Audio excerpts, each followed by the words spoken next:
오늘 본문을 가지고 현실에서 넘어서다라는 제목으로 함께 하나님 말씀을 나누도록 하겠습니다. 우리가 요한복음을 잘 살펴보게 되면 다른 복음서와 조금 다른 면을 우리가 보게 됩니다. 어떤 사건에 집중하기보다는 그 사건을 통해서 예수님께서 뭔가를 말씀하고자 하신다는 것을 우리는 보게 됩니다. 그래서 우리는 요한복음을 살펴볼 때에 어떤 사건만 보는 것이 아니라 이 사건과 함께 예수님이 정말 우리에게 하시고자 하시는 그 메시지도 함께 살펴볼 필요가 있습니다. 그래서 오늘 본문은 사실 요한복음 6장 22절에서 59절까지의 말씀도 함께 살펴보아야 합니다. 자, 그러면 오늘 본문으로 먼저 한번 들어가 보지요. 오늘 본문은 우리가 잘 알고 있는 오병이어 사건입니다. 예수님께서 보리떡 5개와 물고기 2마리로 5,000명이나 되는 사람들을 먹이셨던 그런 내용이지요. 마태복음에 보니까 여자와 어린이 외에 5,000명이니까요. 적어도 10,000명 이상은 되었다는 거예요. 그런데 이 모든 사람들이 보리떡 5개와 물고기 2마리로 배부르게 먹고도 12바구니나 조각을 남겼다라고 성경은 말씀을 합니다. 우리가 잘 알고 있는 그런 내용입니다. 그렇다면 예수님께서는 오늘 이 오병이어의 사건을 우리에게 왜 말씀하시는 것일까요? 사복음서에 다 나오고 있는 내용입니다. 그만큼 중요하다는 거예요. 그런데 무엇을 우리에게 말씀하고자 하실까요?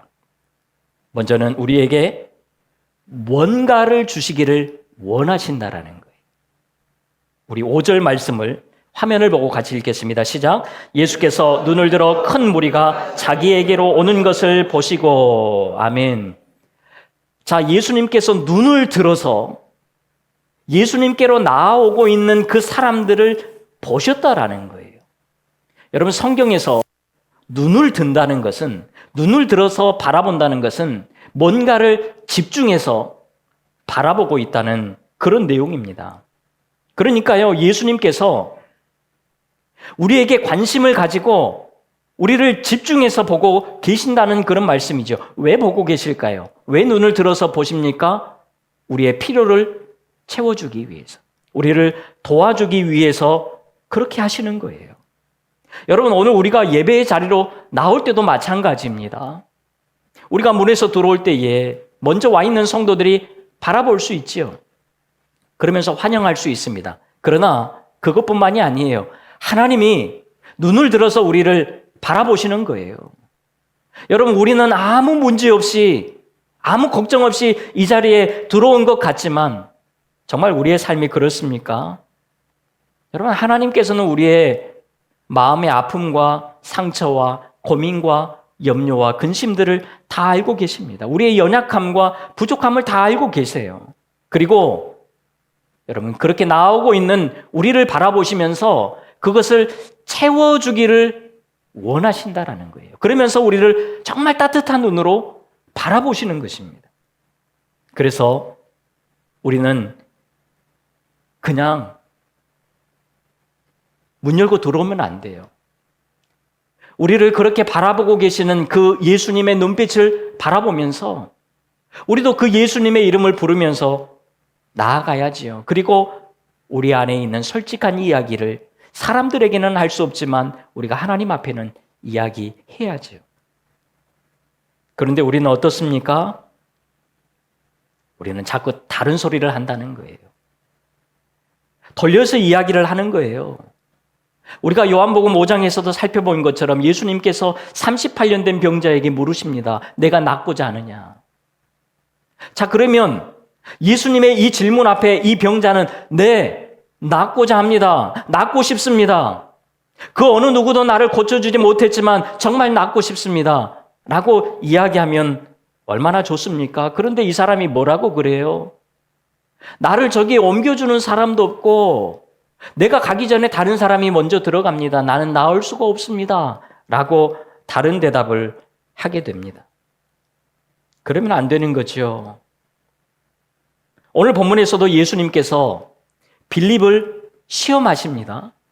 빌립을 훈련시키신다는 거예요.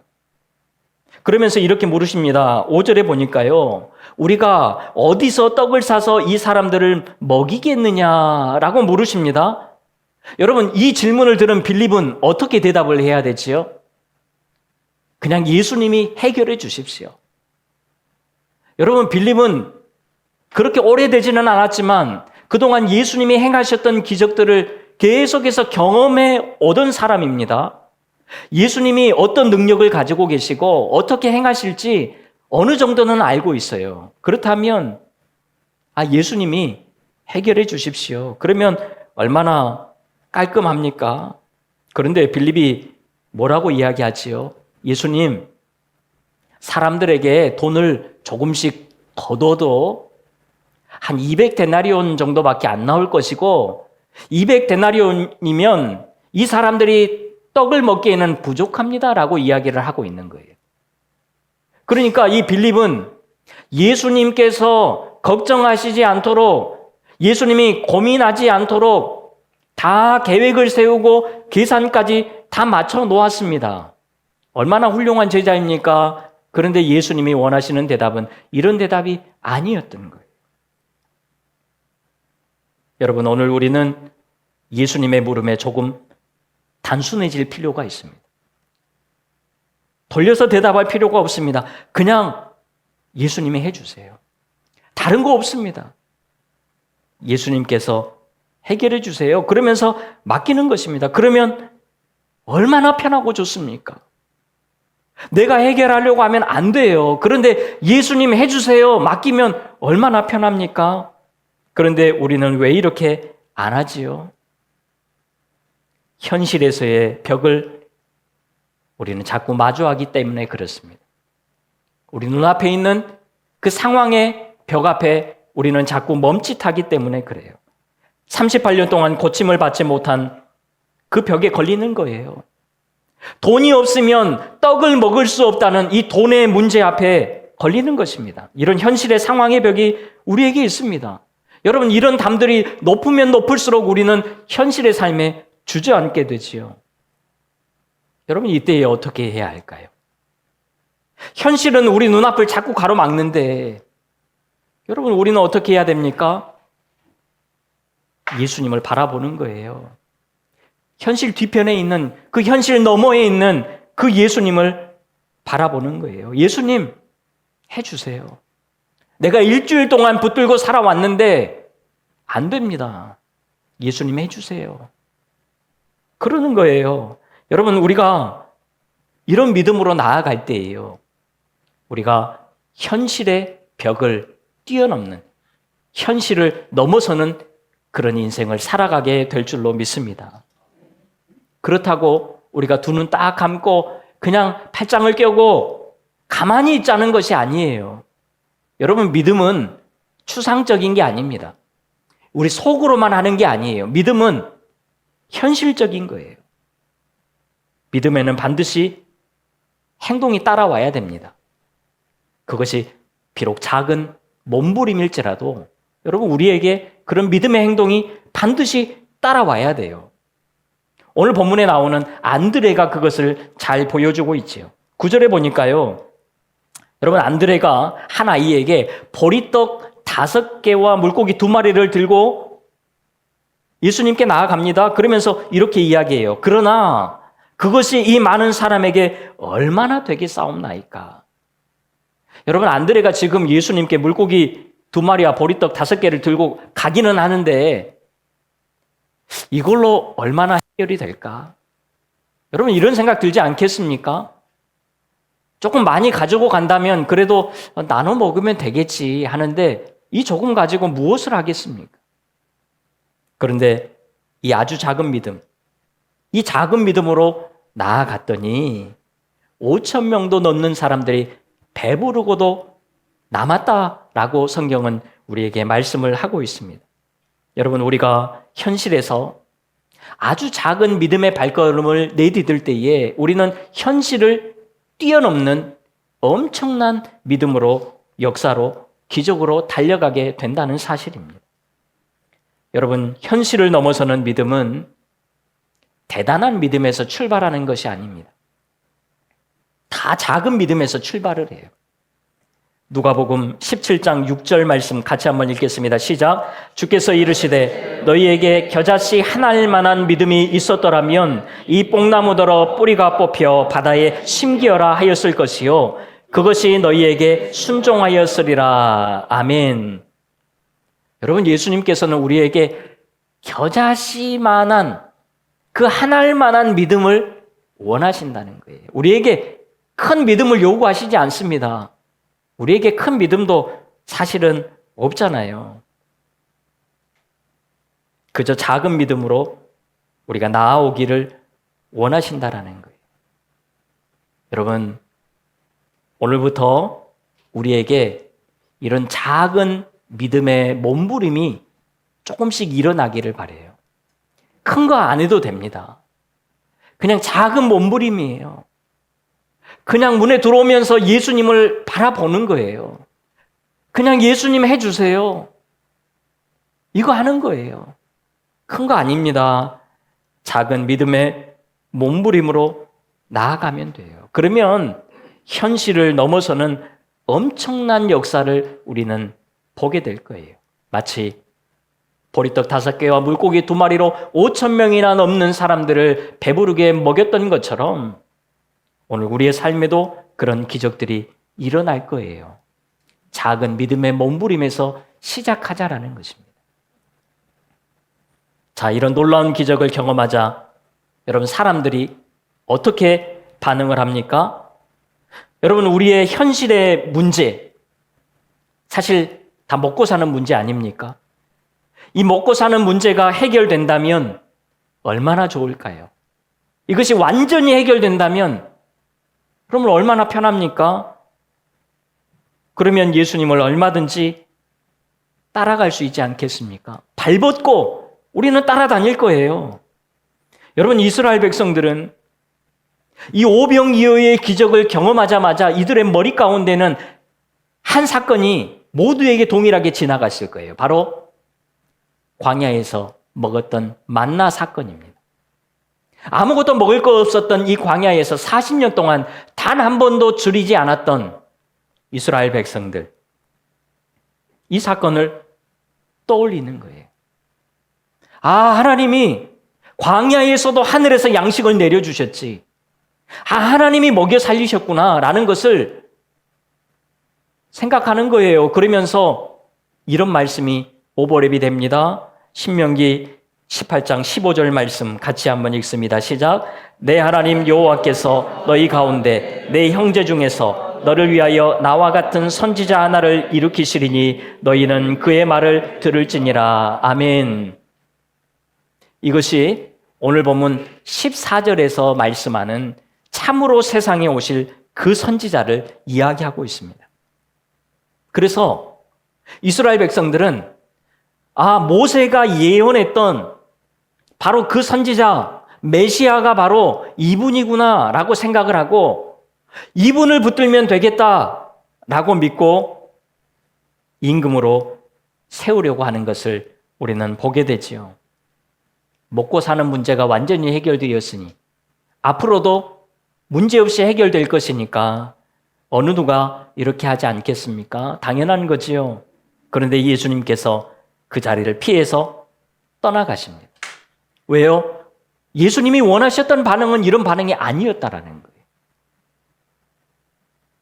자, 그러면서 지금부터 상황이 조금 더 발전을 하게 됩니다. 여러분이 만약 오병이어의 기적을 어제 경험을 했다면 집에 돌아가서 여러분들은 어떤 마음을 갖고 계실까요? 여러분 눈앞에서 당장 오병이어의 기적을 경험했습니다. 맛을 보았어요. 생각이 아니고요. 정말 배가 불렀습니다. 진짜 경험을 했다니까요. 사람들이 이것을 경험하고 집에 가서 누워보니까 오늘 일어났던 일이 너무 신기한 거예요.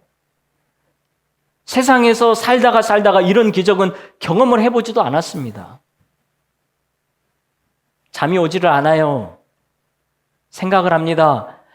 이런 분을 붙들고 산다면 정말 이런 분을 임금으로 모시고 살아간다면 얼마나 좋을까? 늘 좋은 말씀만 듣고 늘 배는 부르고, 여러분 이것이 천국 아니겠습니까? 그러니까요, 잠을 자려고 하는데 잠이 오지를 않는 거예요. 이분을 꼭 붙들어야 되겠다. 날이 밝자 일찍 사람들은 밖으로 나와서 예수님을 찾아 헤매기 시작합니다. 그런데 예수님이 보이지를 않아요. 예수님의 행적을 계속해서 추적하다가 알게 된 사실이 제자들이 배를 타고 건너갔다라는 거예요. 그래서 이 사람들도 아침 일찍부터 이 예수님을 만나기 위해서 배를 타고 가버나움으로 떠나게 됩니다. 그리고 거기에서 예수님을 만나는 거예요. 여러분, 어제 밤부터 밤새도록 오늘 아침까지 예수님을 간절히 찾던 이 사람들의 마음을 한번 생각을 해보십시오. 이들의 마음 가운데에 예수님이 정말 기대되지 않겠습니까? 이분 붙들면 평생 먹고 살 수 있는데 여러분 얼마나 큰 기대감으로 왔을까요? 그때에 예수님이 던지는 메시지에 이 사람들은 더 귀를 기울일 수밖에 없겠지요. 그때에 예수님께서 오늘 22절 이하의 말씀을, 예수님이 정말 하시고자 하셨던 그 말씀을 사람들에게 던지십니다. 그것이 바로 내가 너희에게 생명을 주러 왔다. 이것을 말씀을 하시는 거예요. 단순히 너희들이 어렵고 힘든 상황을 해결해주고 도와주려고 온 것이 아니라 너희에게 영원한 생명을 주기 위해 왔다라고 말씀을 하시는 거예요. 그러면서 내가 생명의 떡이다라고 오늘 성경은 말씀을 하고 있습니다. 한 번 먹고 한 번 배부른 일시적인 그런 떡이 아니라 한 번 먹으면 영원히 배가 부르는 생명의 떡이 있음을 알게 하기 위해서, 이것을 조금 더 몸으로 느끼게 하기 위해서 오병이어의 사건을 행하셨다라는 거예요. 그래서 예수님께서 이런 생명의 떡을 이야기하자 사람들은 뭔지도 모르면서 그냥 그런 떡이 있으면 우리에게도 주십시오라고 이야기를 합니다. 그것이 34절의 말씀이죠. 주여 이 떡을 항상 우리에게 주소서. 뭔지도 몰라요. 우리가 요한복음 4장에서 살펴보았던 것처럼 사마리아 여인도 예수님께서 생명수를 말씀하실 때에 뭔지도 몰랐습니다. 그런데 그런 물이 있으면 저에게도 주십시오라고 이야기했던 것과 동일합니다. 그냥 모르고 달라는 거예요.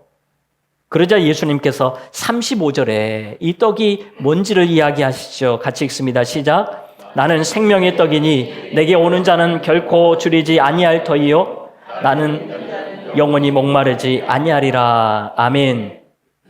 여러분, 생명의 떡을 먹는 방법이 무엇이라고 이야기합니까?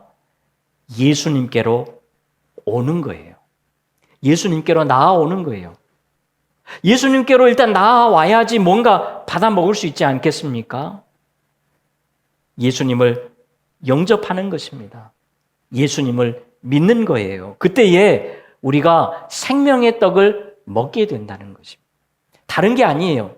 예수님께로 나아와서 예수님께 내 삶을 드리고 나를 맡기고 내가 그 예수님을 믿는 것, 이것이 바로 생명의 떡이라는 거예요. 그래서 우리는 이미 이런 생명의 떡을 먹고 살아가는 복된 사람들이 되었습니다. 우리 예수님 믿잖아요. 그러면 우리는 생명의 떡을 먹은 거예요. 그런데 여러분 배가 부르십니까? 분명히 예수님은 생명의 떡을 먹으면 이거는 영원히 배가 부른다고 말씀하셨는데, 여러분 오늘 살아가면서 정말 배가 부릅니까? 아침도 못 드시고 오셨죠? 배가 고프죠. 여러분 우리의 삶에는 배고픈 상황들이 계속해서 발생을 해요. 분명히 예수님을 믿고 결코 줄이지 않은 영원히 목마르지 않은 생명의 떡을 먹었습니다. 그런데 왜 여전히 배가 고플까요? 생명의 떡이 문제가 아니에요. 여러분 우리의 믿음이 문제라는 것입니다. 여러분, 우리의 믿음은 반드시 현재적이어야 돼요. 잘 생각하십시오. 우리의 믿음은 반드시 현재적이어야 합니다. 어제의 믿음으로 오늘을 살아갈 수 없고요. 여러분, 오늘 믿음으로 미래를 살아갈 수 없습니다. 이 믿음이라는 것은 반드시 현재적이어야 돼요. 항상 계속해서 우리가 믿음으로 서야지 영원히 배부르게 살 수 있는 거예요. 어제 배불렀는데요, 오늘 믿음으로 서지 않으면요, 여러분, 우리는 또 배고픔을 느낄 수밖에 없어요. 믿음이라는 것은 현재적이에요. 오늘 그렇게 살아야 한다라는 것입니다. 이것이 영원히 줄이지 않고 목마르지 않는 방법이고, 이런 믿음이 오늘 우리에게 필요하다는 것입니다. 여러분, 우리는 수시로 현실의 벽 앞에 멈추어 서게 됩니다. 자꾸 우리를 가로막아요. 죄와 사탄도 우리를 계속해서 주저앉게 만듭니다. 안 그래야지. 그러면서도 우리는 또 그렇게 하는 거예요.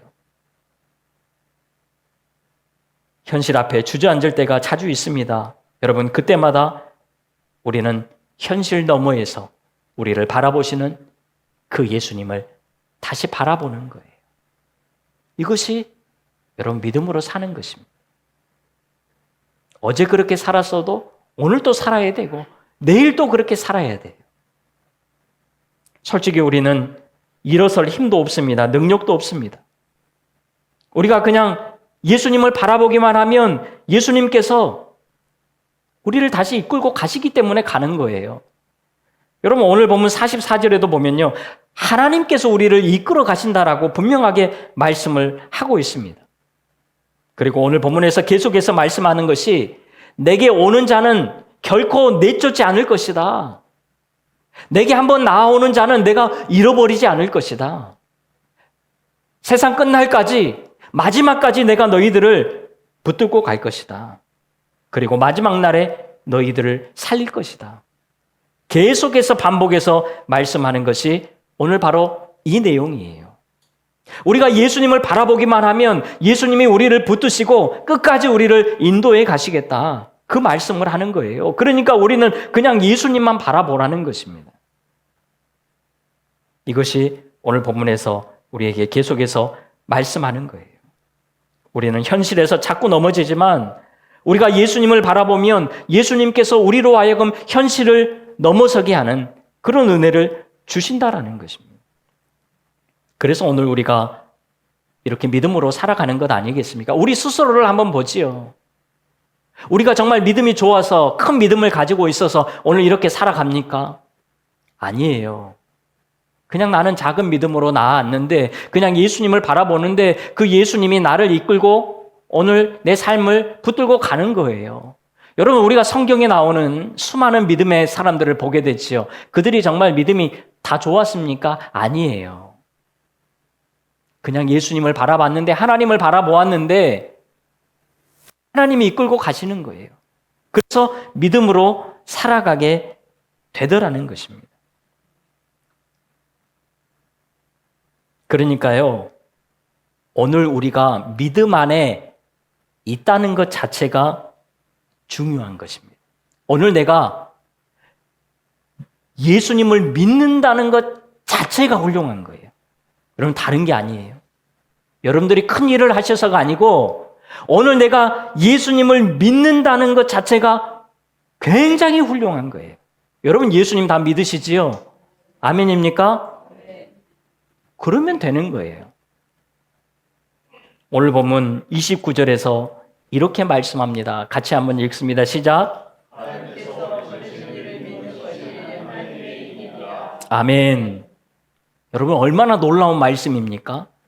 우리는요, 하나님을 위해서 내가 뭔가를 자꾸 해야 되겠다라고 생각을 합니다.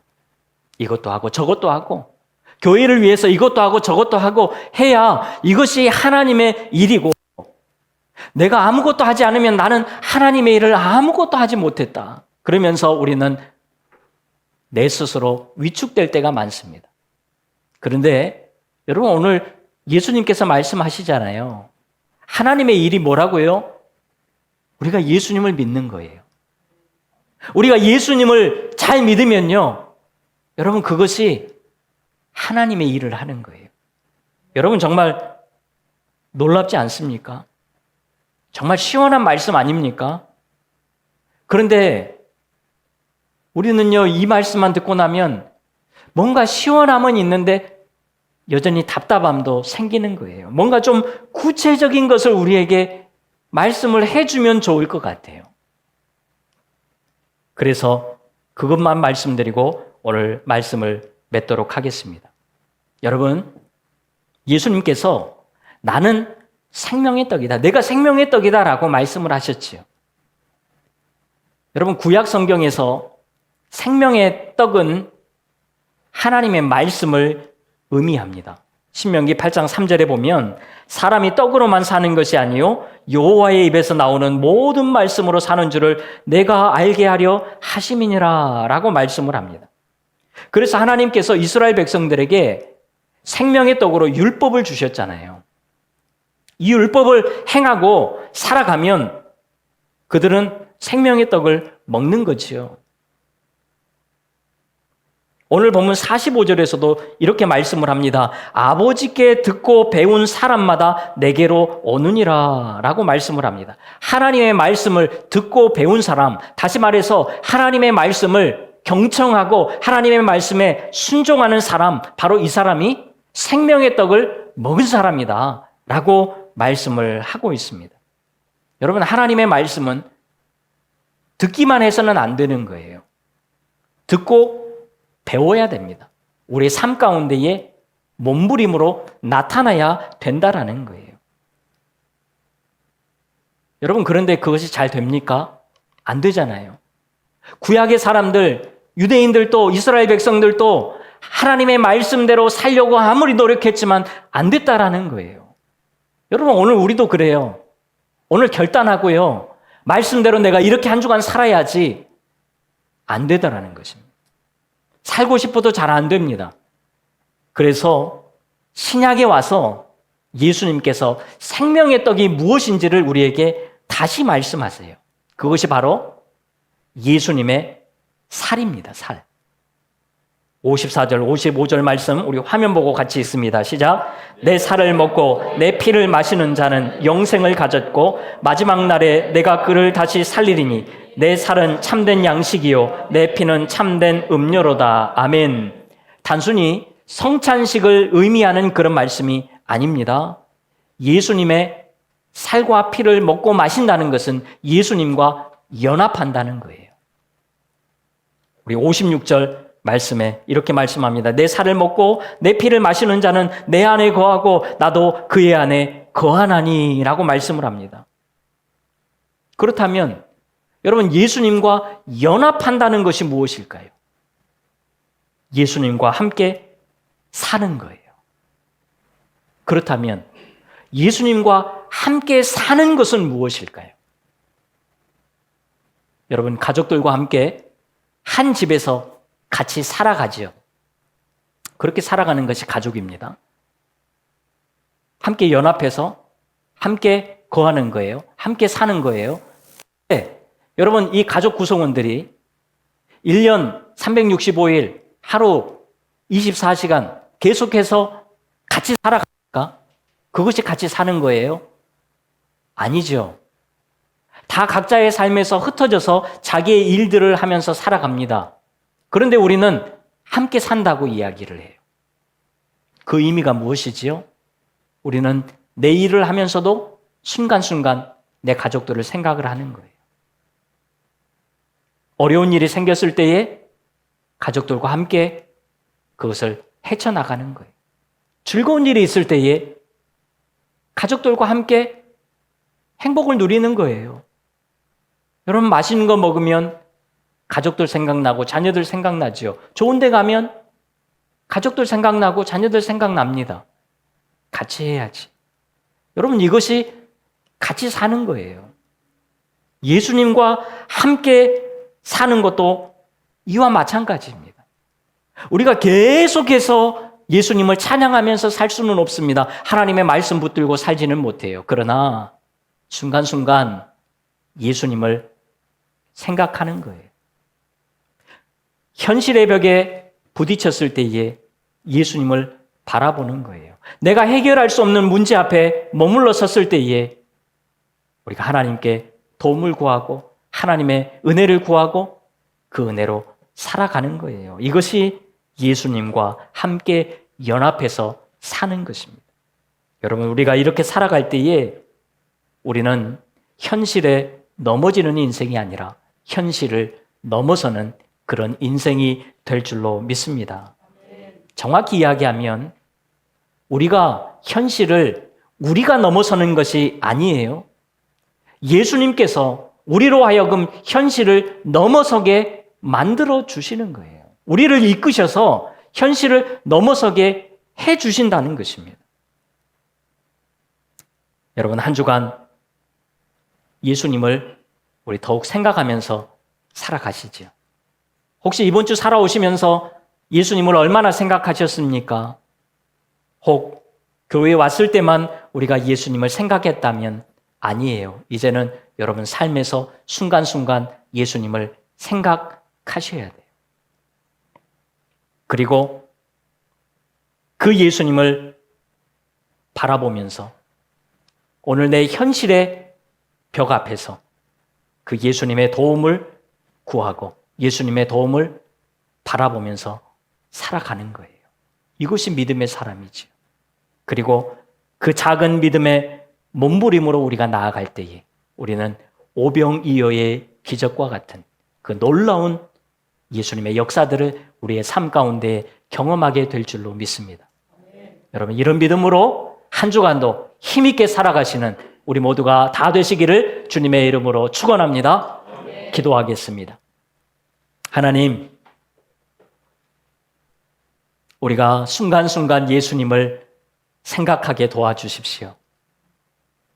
순간순간 예수님을 바라보며 우리의 현실의 벽 앞에서 그것을 주님의 은혜로 넘어서는 복된 우리의 삶이 되게 하여 주시옵소서. 예수님과 함께 그렇게 즐겁게 한 주간도 살아 승리하는 우리 모두가 되기를 소원하옵고 예수님의 이름으로 기도하옵나이다. 아멘.